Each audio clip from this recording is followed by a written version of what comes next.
buenos días, amables televidentes. Gracias nueva vez por estar con nosotros en País 2024.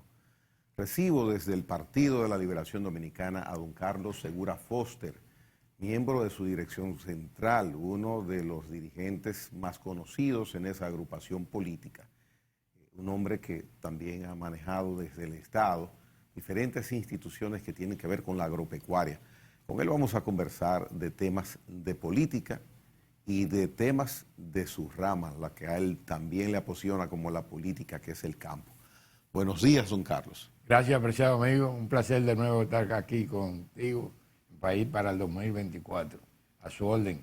Cómo no, mire, voy a comenzar tocándole un tema que ha sido noticia relevante en los últimos días en los medios de comunicación, y es el anuncio y la decisión del gobierno, todo el área agropecuaria, de establecer un programa piloto que empezará, de acuerdo a como dice el presidente de la República, a funcionar en un año, del campo al colmado. Me imagino que usted estará contento con esa iniciativa porque fue explicado con muchas intenciones de que va a ser un éxito. Usted se está sonriendo y no sé si es de alegría, ya usted dirá. No, yo me río por el hecho de que ellos no han podido explicar realmente en qué consiste el programa ni quiénes van a ser los responsables. Yo vi una entrevista ayer del administrador del Banco Agrícola y realmente en vez de alegría lo que me dio fue mucha pena, mucha preocupación, porque dice que eso va a ser un programa responsabilidad de todos y donde todos mandan es muy difícil encontrar éxito, porque a falta de una cabeza existen demasiadas cabezas. De todas maneras, la intención de que el pueblo coma barato, que es en el fondo lo que ellos dicen que buscan, ya lo han intentado con estas 6 veces y todos los programas anteriores han concluido en el fracaso. ¿Cómo así que se ha intentado en varias ocasiones? ¿Cómo? Bueno, recuerdo de diferentes programas hechos a través del gobierno. El primero fue, iniciando enero del 2021, se anunció Supérate para el campo.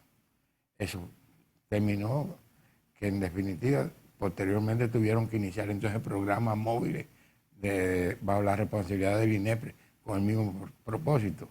Posteriormente se anunció Siembra RD, que decía que se iba a sembrar hasta los patios. Después... Pero Leonardo Faña me parece que entregó ese proyecto. Porque realmente... Y Faña es un hombre muy preparado. Y muy trabajador, y muy serio desde mi punto de vista.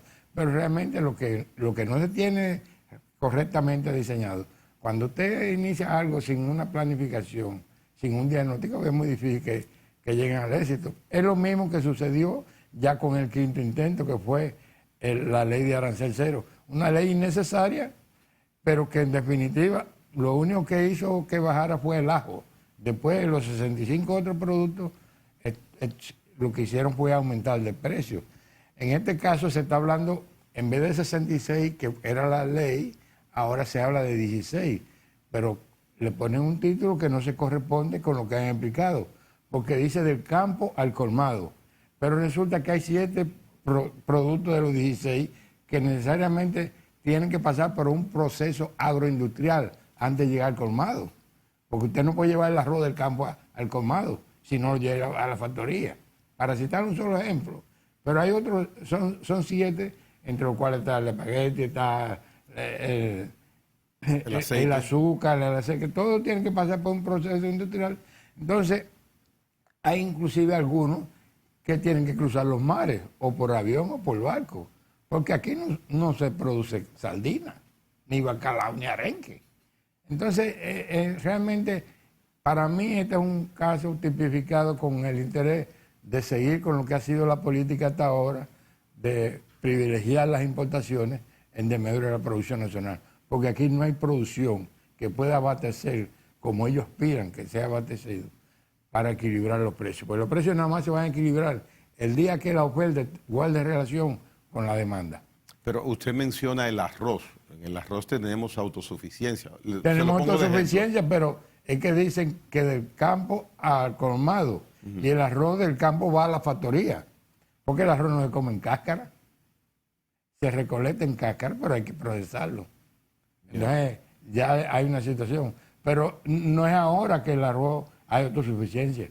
En este país hay autosuficiencia de la oferta del arroz desde el año 2010.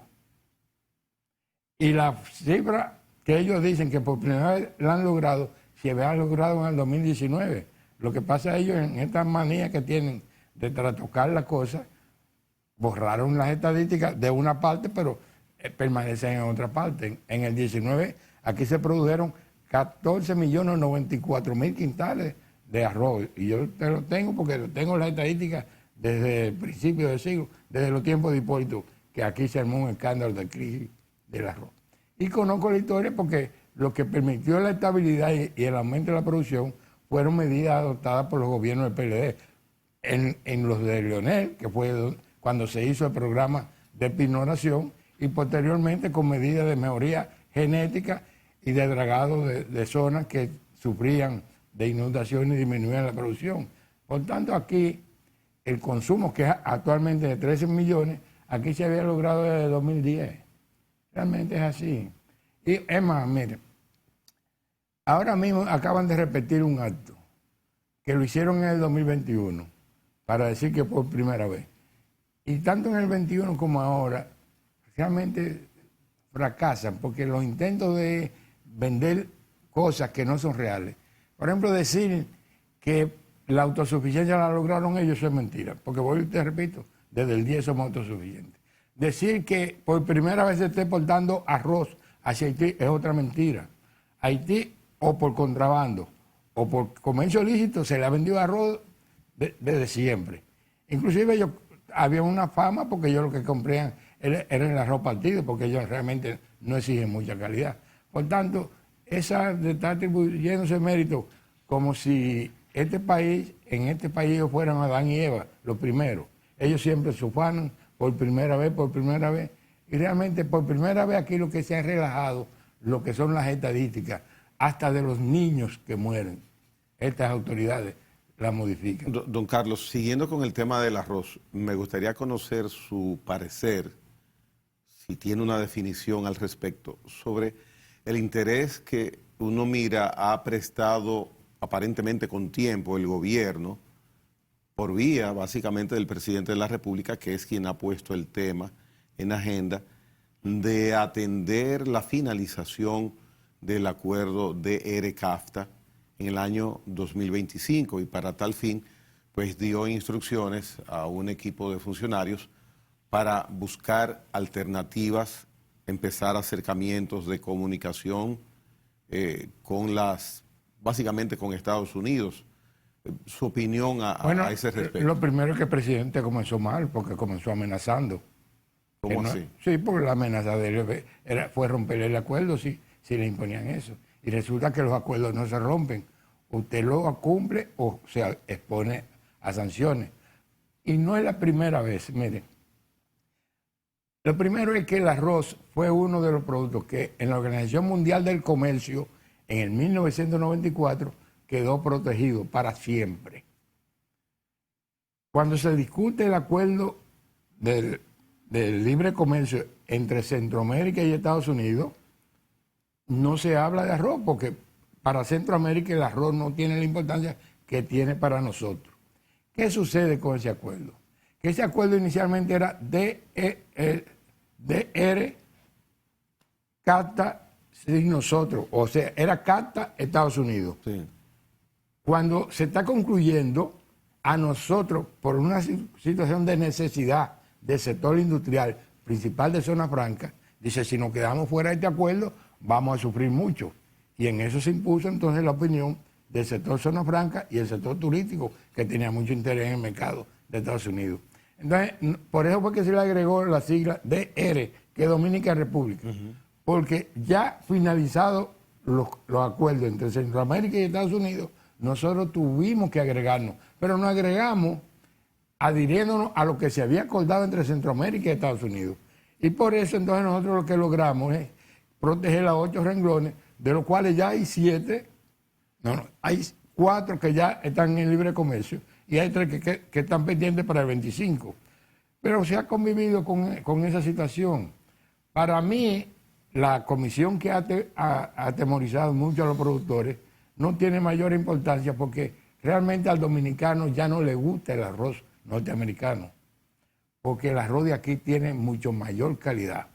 Y eso se logró porque consciente de la necesidad, aquí se contrató uno de los 5 mejores genetistas dominicanos, gracias a Dios, lamentablemente fallecido, que fue Federico, en el 2014, que se creó esa comisión que ahora la repiten, para ver cómo el país enfrentaba el reto de que el arroz se iba desmontando año tras año hasta tener en el 2025 la entrada libre de arancel.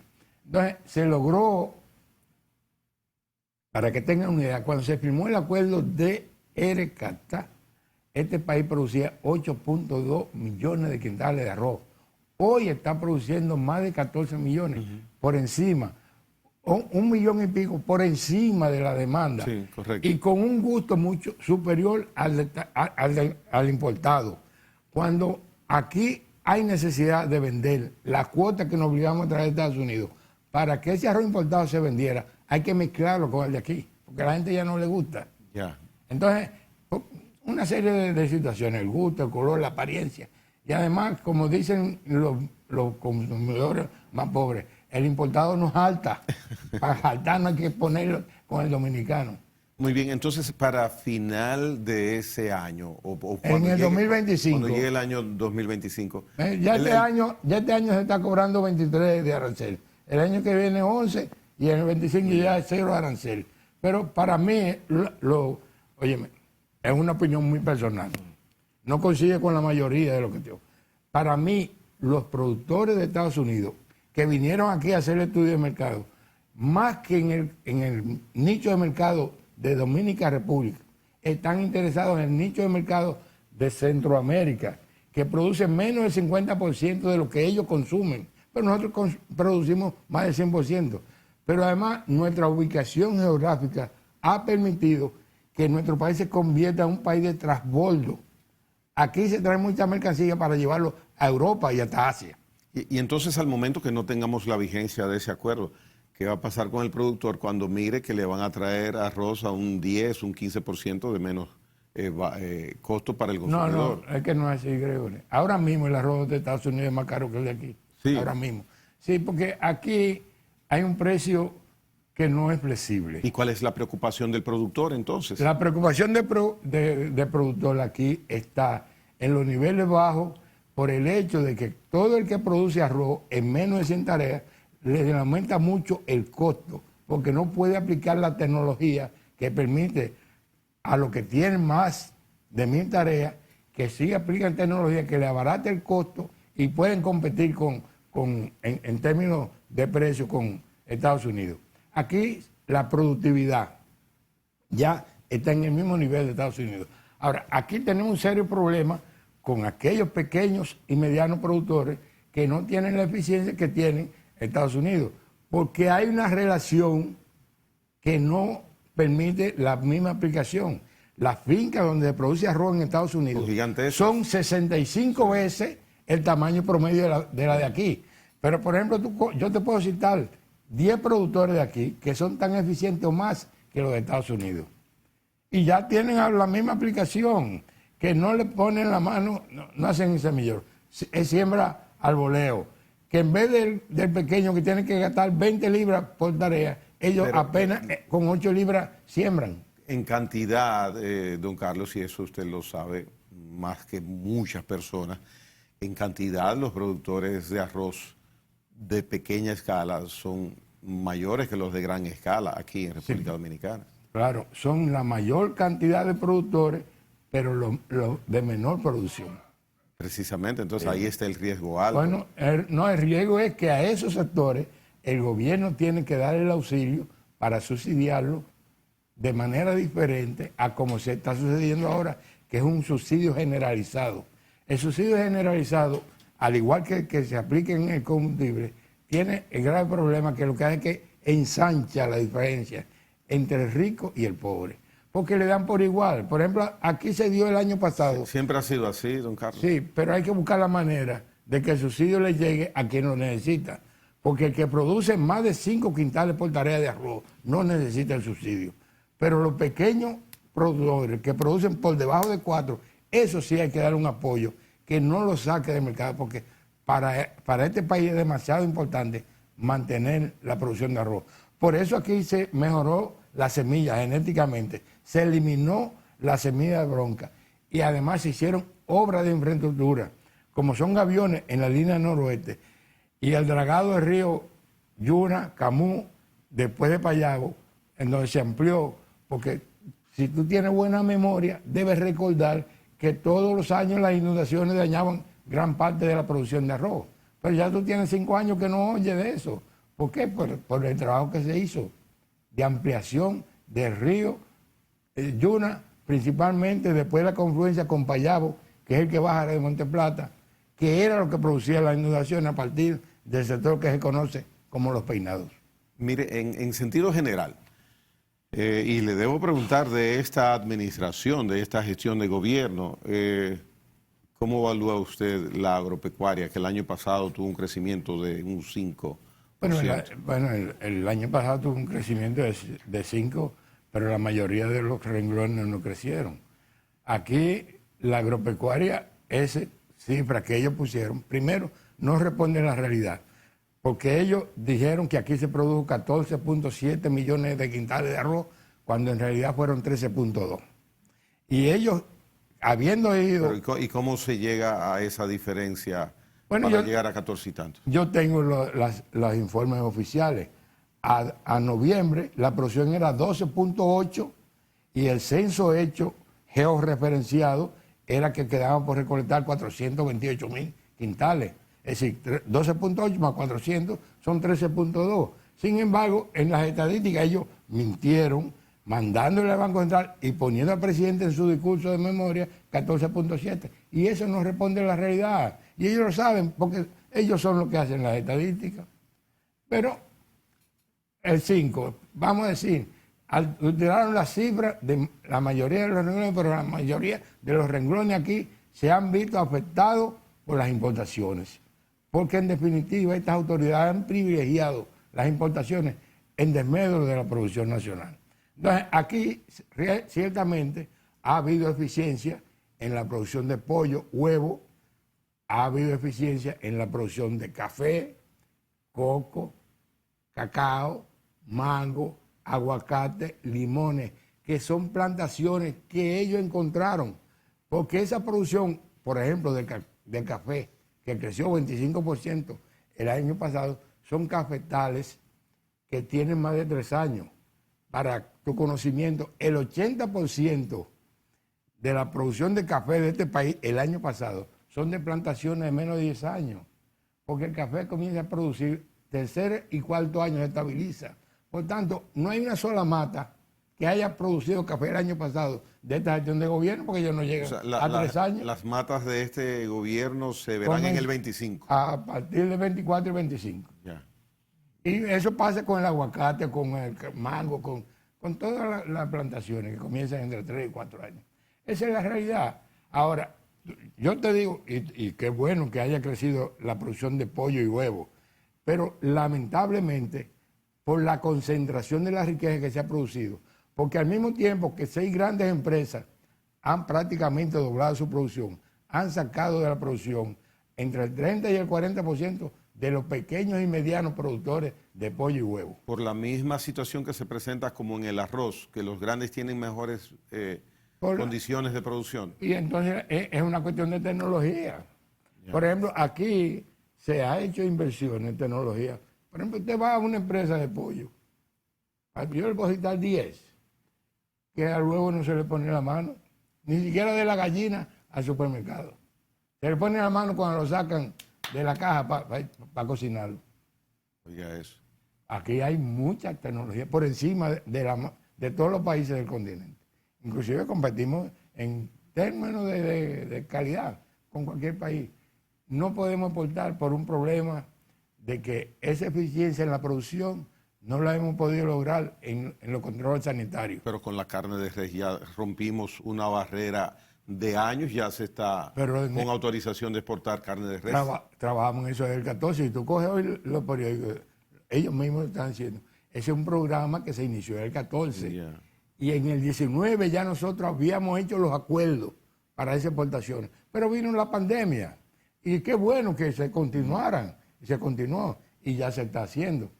Que no hay que hacerse mucha ilusión con la exportación, pero con que el país economice lo que gasta, que son entre 80 y 90 millones de dólares anuales de carne importada de Estados Unidos, ya con eso el país tiene una ganancia.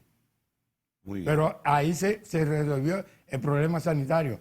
Pero en el caso de la avicultura no se ha podido resolver porque aquí desde el 72 tenemos Newcastle. ¿Qué es eso? Esa es una enfermedad, lo que se conoce como el moquillo. Oh, ya sí. Entonces, el que lo tiene no se ha podido controlar, como no se ha podido controlar lo de la gripe aviar. Es lo mismo que nos pasaba con los cerdos, que teníamos la peste porcina clásica. Al llegar la peste porcina africana, ya nos sacan totalmente del mercado.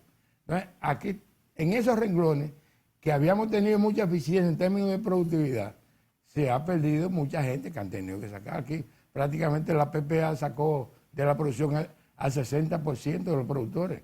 Aquí se está manteniendo apenas las grandes granjas. Pero todo el pequeño que tenía su pocillo o medianamente tecnología, se ha tenido que ir por el ataque de la peste porcina. Porque cuando llegue la peste porcina en una granja, hay que eliminar el 100% y esperar años para entonces hacer una repoblación. Habría que, procedería, usted me corrige, en este momento y de hace meses, igual que se hizo al final de la década de los años 70, erradicar la producción de cerdo en República Dominicana para poder corregir la presencia de la peste porcina africana. Obviamente, al final de la década de los 70, 79, 80, la situación es totalmente diferente ahora, porque aquella vez eran muy pocas las granjas que tenían algún aspecto de seguridad. Ahora incide el factor económico. Ahora hay muchas granjas con un sistema de bioseguridad que han podido sobrevivir a la situación, pero le aumenta el costo de producción. Entonces, por los factores que tienen ellos que implementar de incrementar la bioseguridad. Claro, pues eso tiene un costo. Sí. La tecnología tiene un costo. Entonces, esos costos no lo pueden hacer los poños, lo que tenían. Aquí, por ejemplo, habían productores que lo que hacían era que tenían marranos para vender en la Nochebuena. Una posilla en el patio, así. Entonces, todo eso ha desaparecido. Por suerte, esos sectores, que qué bueno que lo hagan, porque no hay que oponerse a rico, sino que eso lo que hace es que ensanchan la diferencia, porque ahora la mayoría de los que tenían cerdo no están produciendo, pero poca gente están produciendo la misma cantidad y en algunos casos más de lo que se producía anteriormente. Quiero que pasemos a la parte de la política que usted domina de igual forma. Pero me gusta más lo de la agropecuaria. Sí, pero entonces Charly Mariotti y Francisco Javier y Abel le van a decir, ¿y qué pasó que en País 2024 usted no habló de la política del PLD? La carta que inició una parte de los miembros de la dirección central, del comité central de PLD, a firmar, buscando que la alta dirigencia de la organización flexibilice para hacer una alianza con Fuerza del Pueblo. ¿Usted la llegó a firmar? No, yo dudo mucho de la existencia de esa carta. Don Carlos, esa carta existe. Bueno, óyeme bien, yo no estoy diciendo que no existe. Ajá. Yo dudo mucho que haya sido iniciativa, porque por el estilo de la carta, dudo que dirigentes del PLD se hayan atrevido a escribir lo que dice el texto de esa carta. Pero de todas maneras, si existe o no existe, en la familia PLDista existe un consenso de que antes, ahora y después siempre serán convenientes las alianzas. O sea, que el contenido de si existió o no, usted no lo rechaza. No, porque es la intención. Porque la intención existe. ¿Y cómo lograr una alianza con un partido como Fuerza del Pueblo que está disputando con ustedes el segundo lugar? Fuerza del Pueblo y PLD están mirando a ver que esté de segundo lugar uno de los dos. ¿Cómo lograr? Es difícil lograr Porque una alianza electoral. Nadie gana alcanzando el segundo lugar, Gregory. Usted no puede estar... Bueno, pero usted como PLD no quiere que el segundo lugar que se estima tiene el PLD de parte de ustedes sea ocupado por otro. Exacto, y Fuerza del Pueblo no quiere tampoco. Nosotros lo que estamos trabajando es para ganar el primer lugar. Muy bien. Pero eso tiene que amerita un esfuerzo. Ahora, yo te he dicho en otras ocasiones, creo que esta es la tercera vez que te lo digo, siempre es preferible lograr un reencuentro que un nuevo encuentro. ¿Y cómo se puede armar un encuentro o reencuentro que ambas partes puedan sentirse satisfechas? Porque en la práctica se ve difícil, don Carlos. Porque ambos, que como tú dices, andamos de segundo lugar, tenemos necesidad de escalar el primer lugar. Y para llegar al primer lugar hay que buscar una escalera que no conduzca a ese lugar. Y al final del día, ¿piensa usted que sí, que PLD, por lo menos para lo que es elecciones municipales, logrará entendimientos, no solamente con Fuerza del Pueblo, sino con otras agrupaciones políticas? Nosotros hemos favorecido antes y ahora los acuerdos. Favorecemos actualmente el acuerdo bajo la siguiente tesitura. Vamos a seguir trabajando con nuestros candidatos presidenciales, con nuestras fortalezas y debilidades, que cada uno la tiene. Vamos a ver el acuerdo que podemos lograr en lo municipal. Eso sería la base para otro acuerdo adicional en la parte congresional y presidencial. Esa es la situación. Pero mientras tanto, hay que seguir trabajando para seguir escalando en el sentimiento del pueblo. Porque al pueblo hay que darle lo que el pueblo quiere, no lo que los dirigentes de los partidos quieren. El partido que se envuelve en solamente responderle a lo que yo quiero dentro de mí, lo que hace es que no conquiste el corazón del pueblo. Y para ganar unas elecciones usted tiene que conquistar el corazón del pueblo. Siento que la integración de figuras importantes al nivel de integración que se necesita desde ya, porque si es para las municipales, son apenas 10 meses que faltan, y las presidenciales 1 año y un poquito. ¿Siente o piensa usted que la integración del PLD puede irse incrementando o está integrado lo necesario en este momento? Mire, para la generalidad de la población hay una integración de 4 figuras. Eran 5, lamentablemente, por razones poderosas, que todo el mundo la conoce de la enfermedad. Lo que era el expresidente Danilo ha tenido que sustraerse de la campaña. Pero de las otras direcciones, el candidato, el jefe de campaña, el secretario general, uno de los precandidatos más fuertes que quedó en segundo lugar, Domínguez Brito, y un poco que nosotros aspiramos más, Margarita, también está integrada. Eso hay que seguir fortaleciendo, porque a nosotros, oye, este país no puede seguir en manos de la tragicomedia que está viviendo la población. Aquí la gente está sufriendo mucho, porque esta gente ofrecieron demasiado y han cumplido muy poco. Y han llevado el sufrimiento a todos los sectores. Aquí no hay un solo sector que usted pueda decir que este gobierno lo haya logrado mejorar las condiciones materiales de existencia que se tenían cuando ellos llegaron al gobierno. Bien. Don Carlos, yo agradezco su presencia acá. Usted habló poquito tiempo de política, pero es como si hubiera hablado la presencia suya completa aquí. Fue con mucha sustancia. Carlos Segura Foster ha estado en la primera parte del programa del día de hoy y les reitero, agradezco su presencia acá en País 2024. Invítame con más frecuencia. Así será, don Carlos. De otra organización política, recibo después de la pausa otro representante político en País 2024.